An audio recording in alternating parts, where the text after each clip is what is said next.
नमस्कार दोस्तों, स्वागत है आप सभी का हमारे चैनल पौराणिक लोक पर। या देवी सर्वभूतेषु मां शैलपुत्री रूपेण संस्थिता। नमस्तस्य नमस्तस्य नमस्तस्य नमो नमः। जय माता दी। प्रिय मित्रों, आप सभी को शारदीय नवरात्रि के प्रथम दिवस की हार्दिक शुभकामनाएं। शारदीय नवरात्रि का पहला दिन मां शैलपुत्री को समर्पित होता है। इस दिन घट स्थापना के बाद मां दुर्गा के प्रथम स्वरूप मां शैलपुत्री की पूजा अर्चना की जाती है।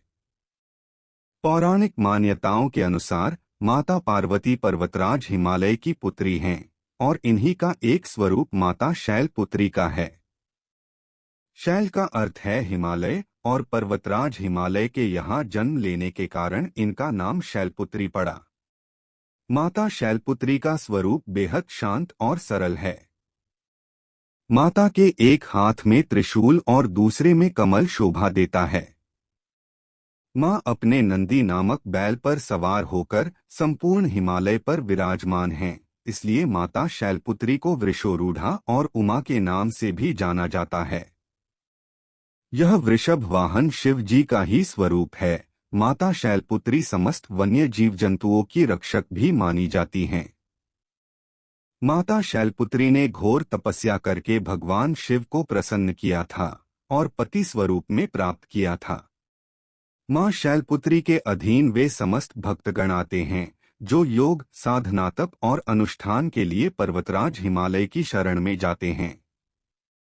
मां अपने भक्तों की सभी मनोकामना बहुत ही जल्दी पूरी करती हैं। पर्वतराज हिमालय की पुत्री होने के कारण माता की पूजा और भोग में सफेद चीजों का ज्यादा प्रयोग किया जाता है।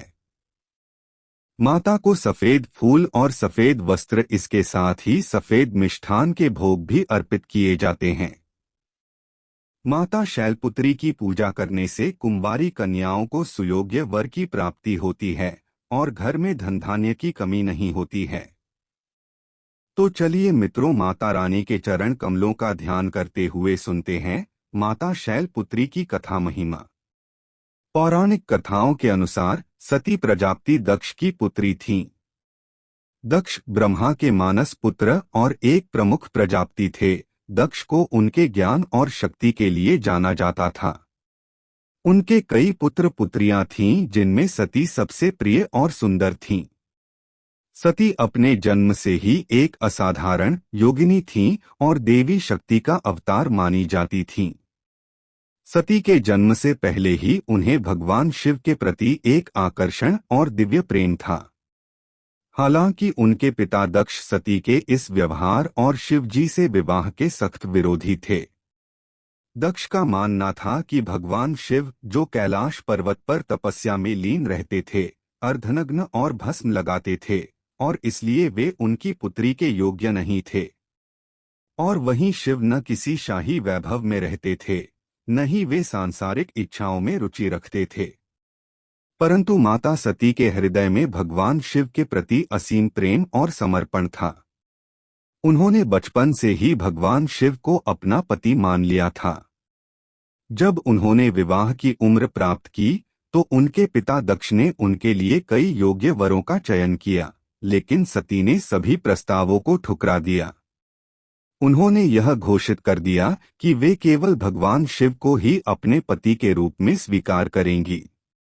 और सती ने शिव को पाने के लिए घोर तपस्या की।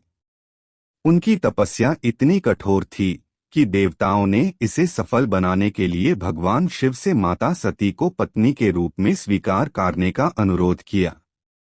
शिव जी ने माता सती की तपस्या से प्रसन्न होकर उन्हें अपनी अर्धांगिनी बनाने का वचन दिया और अंततः दोनों का विवाह संपन्न हुआ। शिव और सती का विवाह एक अद्वितीय घटना थी, क्योंकि यह ईश्वर और शक्ति का मिलन था। परंतु यह विवाह प्रजापति दक्ष को कभी स्वीकार नहीं था। इस कारण उन्होंने अपनी पुत्री सती का त्याग कर दिया था। कुछ समय बाद दक्ष ने एक भव्य यज्ञ का आयोजन किया। यज्ञ में उन्होंने समस्त देवताओं और ऋषियों को आमंत्रित किया, लेकिन भगवान शिव और सती को निमंत्रण नहीं भेजा और यह दक्ष के शिव के प्रति तिरस्कार का प्रतीक था। जब सती को यह ज्ञात हुआ कि उनके पिता ने यज्ञ का आयोजन किया है और उन्हें आमंत्रित नहीं किया, तो वे बहुत विचलित हो उठीं। उन्होंने भगवान शिव से यज्ञ में जाने की इच्छा जताई।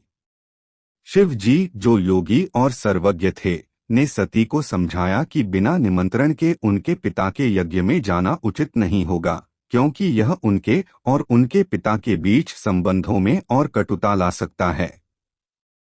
शिव जी ने यह भी कहा कि दक्ष यज्ञ में उन्हें अपमानित कर सकते हैं और यह सती के लिए पीड़ादायक हो सकता है।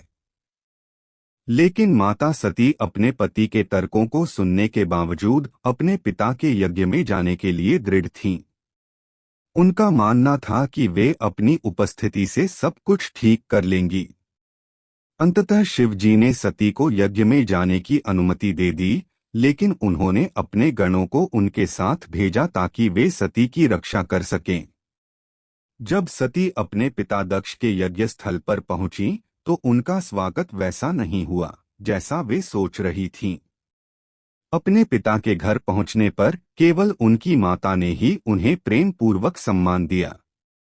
इसके विपरीत यज्ञ में उनकी बहनों ने उनका उपहास किया और शिव जी के बारे में तिरस्कारपूर्ण बातें की।